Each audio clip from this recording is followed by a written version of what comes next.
어떤 집에 개와 당나귀가 살고 있었습니다. 그런데 주인이 유독 개만 좋아했습니다. 당나귀는 생각했습니다. 왜 주인이 개만 좋아할까? 도대체 그 이유가 뭘까? 이렇게 곰곰이 생각하다가 어느 날 그 이유를 알게 되었습니다. 주인이 밖에서 돌아오니까 개가 쫓아나가서 꼬리를 치면서 주인 품에 안기는 것이었습니다. 아, 바로 저거구나. 당나귀는 이렇게 생각하고 다음날 주인이 밖에서 돌아오자 우리를 펄쩍 뛰어넘었습니다. 그리고 주인 앞에서 팔짝팔짝 뛰면서 소리를 지르고 앞발을 올려 주인 품에 안기려고 했습니다. 그 장면을 본 주인이 어떻게 반응했을까요? 기뻐하기는커녕 오히려 벌컥 화를 내면서 기둥으로 끌고 가서 밧줄로 꽁꽁 묶고는 회초리로 당나귀를 마구 때렸습니다. 국어를 배웠으면 주제를 알고 수학을 배웠으면 분수를 알아야 한다는 말이 있습니다. 말장난처럼 들리지만 아주 중요한 지혜를 우리에게 알려줍니다. 우리는 자신이 누구인지를 똑똑히 알아야 합니다. 세상에 많은 지식, 많은 지혜가 있지만 그 중에서도 가장 기본적이고 꼭 알아야 할 지혜는 내가 누구인가를 아는 것입니다. 오늘 말씀은 우리가 자신이 누구인지를 모르면 큰 낭패를 당하게 된다고 말씀합니다. 왜냐하면 우리는 자신이 누구인지를 모르면 스스로 하나님 행세를 하게 되기 때문입니다. 얼마나 끔찍하고 무서운 일입니까? 얼마나 두렵고 떨리는 일입니까? 우리가 하나님 행세를 한다는 겁니다. 우리 자신이 누구인지를 모르면 스스로 그렇게 하는지도 모른 채 우리는 하나님 행세를 하게 된다는 것입니다. 사랑하는 여러분, 그러므로 우리가 누구인지를 알아야 합니다. 내가 누구인지를 항상 기억해야 합니다. 그리고 내가 누구인지를 아는 이 지식에 기초해서 우리의 삶을 살아가야만 합니다. 그렇다면 도대체 우리는 누굽니까? 우리는 피고석에 선 피고인입니다.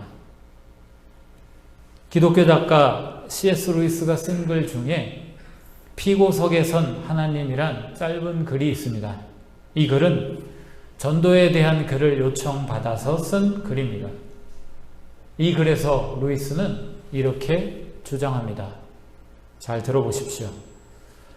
고대인은 피고인이 재판장에게 가듯이 하나님께 나아갔습니다. 현대인의 경우엔 그 역할이 뒤바뀌었습니다. 인간이 재판장이고 하나님은 피고석에 계십니다. 인간은 상당히 이해심 많은 재판장입니다. 하나님이 전쟁, 가난, 질병을 허용하신 일에 대해 조리에 맞게 항변을 내놓으시면 귀 기울일 준비가 되어 있습니다.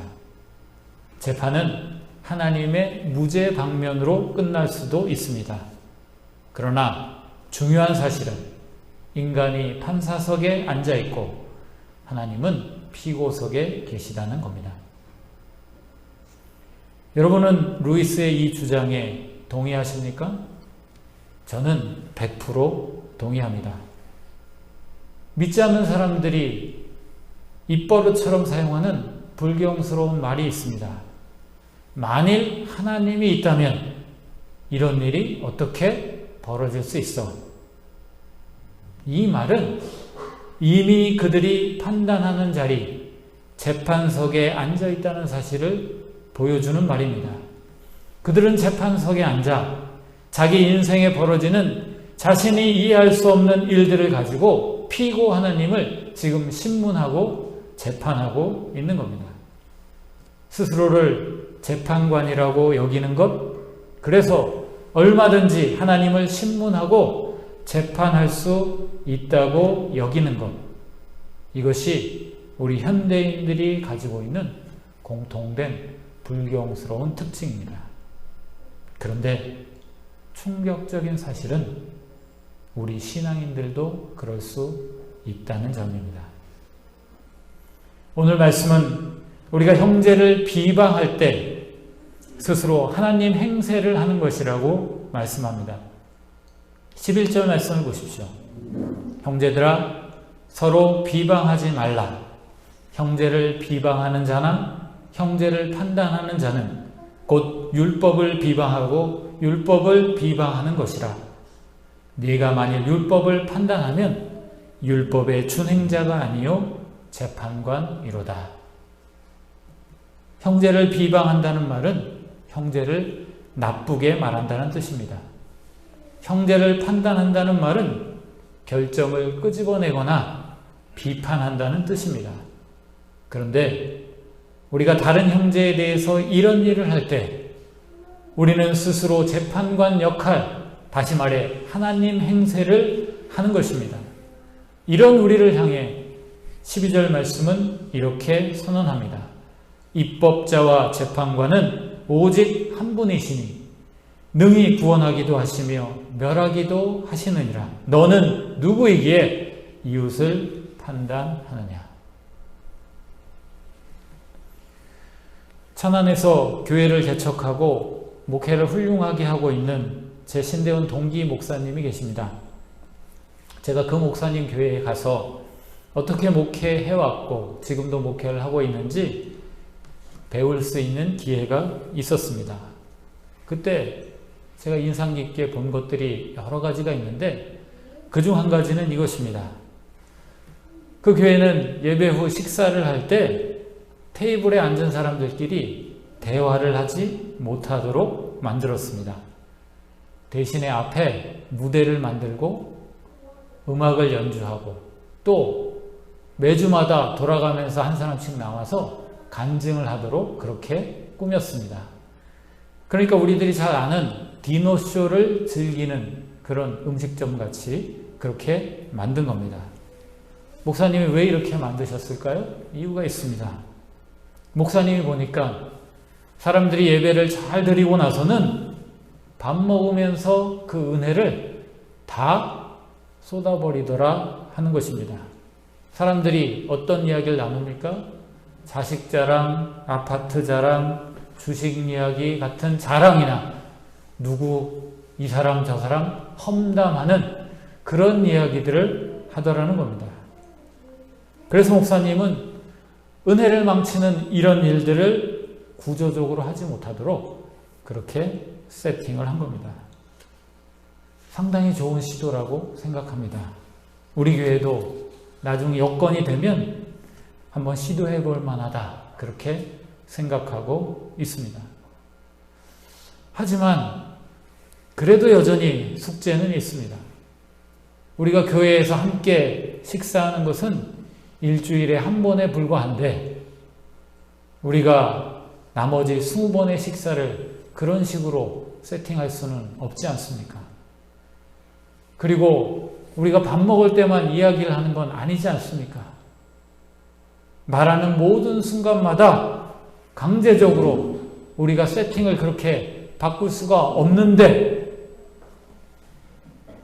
우리의 말은 여전히 변화하지 않는다는 것. 이게 바로 우리에게 주어진 숙제라는 겁니다. 저는 우리 교회에서 우리 교인들이 스스로 알지 못하는 사이에 의식하지 못하는 가운데 하는 말을 들을 때마다 마음이 많이 안타깝습니다. 우리 교인들이 누군가에 대해서 판단하는 말, 비판하는 말을 합니다. 저는 왜 그런지 충분히 이해합니다. 전에도 말씀드렸듯이 여러분보다 먼저 저는 그런 경험이 있습니다. 그 기간 동안 그 수년의 기간 동안 저도 누군가를 만나면 의도하지 않았음에도 불구하고 제가 미워하는 그 사람, 저에게 상처 준 그 사람을 향해 비판하고 욕하고 판단하고 정죄하는 말을 쏟아냈습니다. 그런데 여러분, 그 긴 세월을 통과하면서 지금 제가 경험하고 느끼는 바가 뭔지 아십니까? 그 긴 세월 동안 나는 참으로 영혼이 피폐해졌구나 하는 것입니다. 누군가를 정죄하고 누군가를 판단하고 누군가에게 분노를 쏟아낼 때 우리의 마음은 잠시 편안하고 내 스트레스가 풀리는 것 같이 착각이 듭니다. 그런데 여러분, 이거는 100% 착각입니다. 사단이 우리를 속이는 겁니다. 우리가 누군가를 판단하고 정죄하고 우리의 분노를 쏟아낼 때 그 순간 우리는 하나님 행세를 하고 있는 겁니다. 하나님은 여전히 우리와 함께 계십니다. 그런데 내가 하나님 행세를 하고 있기 때문에 나와 함께 계신 하나님이 나에게 선한 영향력, 좋은 것을 공급하실 수가 없습니다. 내 영혼은 말라갑니다. 내 영혼은 나 혼자 외롭게 죽어갑니다. 하나님은 내 옆에 계신데 나는 하나님을 찾아 갈망하며 쓰러져 사망해 간다는 것입니다. 사랑하는 여러분, 그러므로 비방하는 말, 판단하는 말을 멈추시기 바랍니다. 하나님께서 우리에게 판단하는 말, 비방하는 말, 심지어는 욕까지도 할 수 있는 기회를 주셨습니다. 누구 앞에서 그럴까요? 하나님 앞에서 그럴 수 있습니다. 여러분 마음속에 분노가 솟아나서 감당이 안 되십니까? 하나님 앞에 나가십시오. 하나님 앞에서 그 사람에 대해서 말하십시오. 저주하십시오. 그 사람 나쁜 인간이라고 얘기하십시오. 하나님이 다 들으십니다. 그리고 하나님이 여러분의 마음을 치유하십니다. 그런데 다른 사람 앞에서 여러분이 그렇게 할 때 그 행위는 여러분도 죽이고 듣는 사람도 죽이고 여러분이 저주하는 그 사람까지 죽이는 그런 결과를 가져오게 될 것입니다. 그래서 유대교의 지혜문학에서는 남을 비방하는 말을 제3의 혀라고 말한다고 합니다. 왜 제3의 혀라고 말할까요? 세 사람을 죽이기 때문에 제3의 혀라고 말하는 겁니다. 말하는 사람도 죽이고 듣는 사람도 죽이고 그리고 우리가 비방하는 그 사람까지 죽이는, 그래서 모두를 다 죽이는 그것이 남을 비방하는 말이라는 것입니다. 사랑하는 여러분, 남을 비방할 때 우리가 스스로 하나님 행세하고 있다는 사실을 자각하시기 바랍니다. 그렇게 될 때마다 여러분 자신에게 질문을 던지십시오. 내가 뭐야? 내가 뭔데? 내가 누군데? 지금 이루고 있어. 그러면 여러분은 여러분 자신이 하나님이 아니라는 사실을 깨닫게 될 것입니다. 도대체 당신이 누구입니까? 오늘 말씀은 우리가 잠시 세상에 머무는 청직이라고 이야기해주고 있습니다. 지난 주 중에 저는 어머니 댁을 잠깐 방문했다가 뜻밖의 소식을 하나 들었습니다. 어떤 권사님의 아들이 소천했다는 그런 소식이었습니다. 사실 그 아들과 저는 고등학생 때 잠깐 만난 적이 있었습니다. 그와 제가 나이가 같았기 때문에 친하게 지내라고 그의 부모님과 저희 부모님이 만날 기회를 주선해 주셨기 때문입니다. 아쉽게도 사는 집도 멀리 떨어져 있었고 그 친구가 교회도 다른 곳을 다녔기 때문에 서로 친한 사이가 될 수는 없었습니다. 하지만 그 뒤로도 가끔 소식을 전해 들을 때마다 잘 살고 있구나, 다행이네, 그렇게 생각하고 있었습니다. 그런데 그랬던 그가 암에 걸려 세상을 떠났다는 겁니다. 그는 선친으로부터 시내에 있는 극장을 물려받아 운영하던 사업가였고 한 교회의 안수집사로 신앙생활하던 신앙인이었습니다. 하지만 젊은 나이에 갑작스럽게 하나님의 품으로 가게 된 것입니다. 14절 말씀은 우리를 이렇게 부릅니다.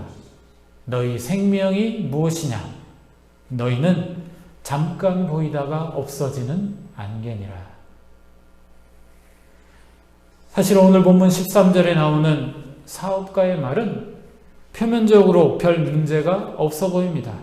내가 오늘이나 내일이나 어떤 도시에 가서 1년을 머물면서 장사하여 이익을 보겠다.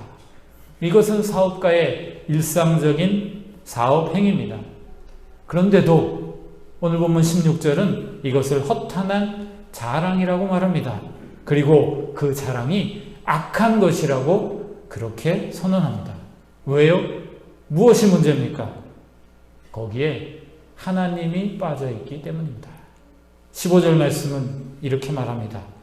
너희가 도리어 말하기를 주의 뜻이면 우리가 살기도 하고 이것이나 저것을 하리라 할 것이거늘. 우리가 멋진 인생의 계획을 세우고 추진력 있게 계획을 실천해 나간다고 해도 하나님이 만일 거기에 빠져 있다면 그 인생은 허탄한 것입니다. 우리는 우리 인생에 스스로 하나님 노릇을 하는 것이기 때문입니다. 따라서 그런 삶의 태도는 하나님이 정죄하시는 악한 삶의 태도가 되는 것입니다. 사랑하는 여러분, 여러분은 여러분의 인생을 어떻게 계획하고 어떻게 살아가고 계십니까? 여러분은 여러분의 인생의 계획 가운데 하나님이나 하나님의 뜻을 포함시켜서 여러분의 인생을 살아가고 계십니까?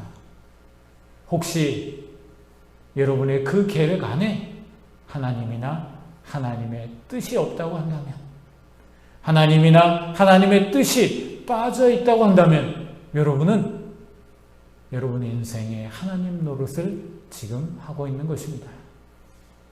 오늘 말씀은 이것이 악한 것이요 허탄한 것이요 하나님이 그 생명을 찾으실 때 안개와 같이 허무 속에 사라져갈 비참한 인생이라고 그렇게 선언하고 있는 것입니다. 제가 응암교회 한 집사님이 SNS에 올린 글을 본 적이 있습니다.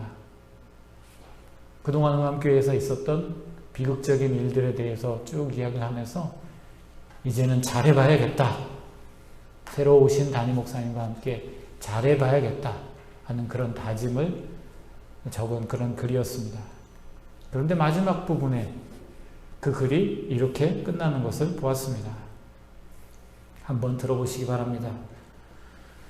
과거에는 담임 목사님을 중심으로 모든 일이 정해졌고 현재는 장로님을 중심으로 모든 일이 정해지고 있다. 미래는 성도들을 중심으로 많은 일이 정해져야 한다. 교회의 어른들이 스스로 권위를 내려놓고 함께 소통하며 함께 결정하는 교회가 되어야 한다. 그래야 교회와 크리스찬들의 비판적인 이 세상 가운데서 살아남을 수 있다. 그렇지 않으면 우리에겐 어두운 미래밖에 없다. 나도 이를 위해 계속해서 기도하고 있으며 앞으로도 기도할 것이다. 여러분 들으시기에 이 집사님의 이 진단과 이 해결책 어떻게 들리십니까? 저는 충분히 공감하는 부분이 있었지만 한편으로 우려되는 마음을 금할 수 없었습니다. 이 집사님은 어떻게 판단하고 있는 겁니까? 결국 문제는 더 많은 사람들의 지혜를 모으지 않고 더 많은 사람들의 말을 따르지 않았기 때문에 교회가 교회답지 못하고 교회 안에 문제가 생겼다는 그런 진단, 그런 해법 아닙니까? 그런데 진실은 무엇입니까? 저는 이렇게 생각합니다. 문제는 우리 모두가 하나님의 뜻을 구하지 않은 데 있다는 겁니다. 다수의 뜻이 하나님의 뜻입니까? 아닙니다. 다수가 말하면 진리입니까? 아닙니다. 다수가 원하면 따라야 합니까? 아닙니다. 우리는 다수가 아니라 한 분 하나님을 따라야 하는 겁니다. 하나님의 뜻에 순종해야 하고 하나님의 뜻에 우리가 따르는 것, 이게 교회고 이게 하나님의 백성의 합당한 모습인 것입니다. 그런데 어떻게 진단하고 어떻게 판단하고 있습니까? 엉뚱한 판단을 내리고 있는 것입니다. 사랑하는 여러분, 이게 어떤 한 개인의 문제가 아닙니다. 우리는 어떻습니까? 우리는 과연 하나님의 뜻을 나의 인생 또 우리 교회의 최고의 가치로 삼고 있습니까? 내가 내 인생을 꾸려나갈 때 하나님의 뜻을 가장 귀한 것으로 여기고 가장 우선적으로 여기며 그 뜻을 따라 내 인생을 꾸려가고 있습니까? 우리의 교회가 하나님의 뜻에 따라 그렇게 행해가기를 노력하고 있습니까? 만일 우리가 이 질문에 그렇습니다, 나는 그렇게 살고 있습니다 라고 대답하지 못한다면 우리도 똑같이 하나님 행세하며 하나님의 자리를 차지하고 살아가는 비참한 그리스도인일 수밖에 없는 것입니다. 교인들이 많이 늘어나서 주차 문제가 심각해진 교회가 있었어요. 당장 주차 건물을 지어야 했지만 아직 갚아야 될 부채도 많이 있었기 때문에 쉽게 결정할 수가 없었습니다. 그래서 목사님이 장로님들과 1박 2일 수련회를 갔습니다. 주차장 건물 짓는 것에 먼저 장로님들의 동의를 구하기 위해서였습니다. 그래서 목사님이 장로님들에게 주차장이 짓는 문제를 놓고 기도합시다, 이렇게 이야기를 하려고 하는데 목사님의 마음 가운데 하나님께서 멈추라고, 일방적으로 기도 제목을 제시하지 말고 먼저 각자 기도하라고 그런 마음을 주셨습니다. 그래서 사람들이 모두 벽을 보고 1시간 동안 기도합니다. 하나님, 무엇을 원하십니까? 우리 교회에 하나님이 원하시는 게 무엇입니까? 기도 후에 사람들이 모여서 서로 하나님이 주신 마음을 나누는데 놀랍게도 하나님의 뜻은 목사님이나 장로님들의 처음 생각과 달랐습니다. 하나님께서는 그들이 교인 수가 늘어나는 것에 관심을 갖지 않기를 원하셨습니다. 도리어 그들이 하나님께 초점을 맞추지 않고 교인 수 늘어나는 것에 초점 맞추는 것을 책망하는 것으로 느껴졌습니다. 결국 그 수련회를 통해 그들은 이렇게 결정했습니다. 더 이상 교인 수 늘어나는 것에 관심 갖지 않고 오직 예수님만 목적으로 삼는 교회를 세우자. 주차 문제는 직분자들을 중심으로 차를 가져오지 말고 대중교통을 이용하도록 홍보하자. 이게 이 교회의 결정이었습니다. 사랑하는 여러분, 우리 교회가, 우리의 인생이 이런 모습이 될 수 있기를 바랍니다. 우리가 가지고 있는 멋진 계획, 멋진 뜻, 내가 품은 숭고한 의지, 다 좋지만 먼저 하나님께 물어야 됩니다. 하나님이 어떤 뜻을 가지고 계신지, 하나님이 어떤 계획을 가지고 계신지 검증을 받고 나서야 내가 품은 숭고한 뜻이 하나님 앞에 도장 찍은 바 될 수 있기 때문입니다. 내가 누구인지를 바로 알 때 스스로 하나님 행세하는 꼴을 멈출 수 있습니다. 내가 누굽니까? 나는 피고 속에 선 피고인입니다. 내가 누굽니까? 나는 잠시 세상에 머무는 청지기입니다. 여러분 마음속에 누군가를 정죄하고 판단하고 싶은 마음이 들 때 이 사실을 기억하십시오. 여러분 마음속에 여러분의 뜻을 주장하고 싶은 마음이 들 때 이 사실을 기억하십시오. 그럴 때 여러분의 인생이, 우리 교회가 하나님이 하나님 되시는 인생, 하나님이 하나님으로 다스리시는 그런 교회가 될 줄로 믿습니다. 기도하겠습니다.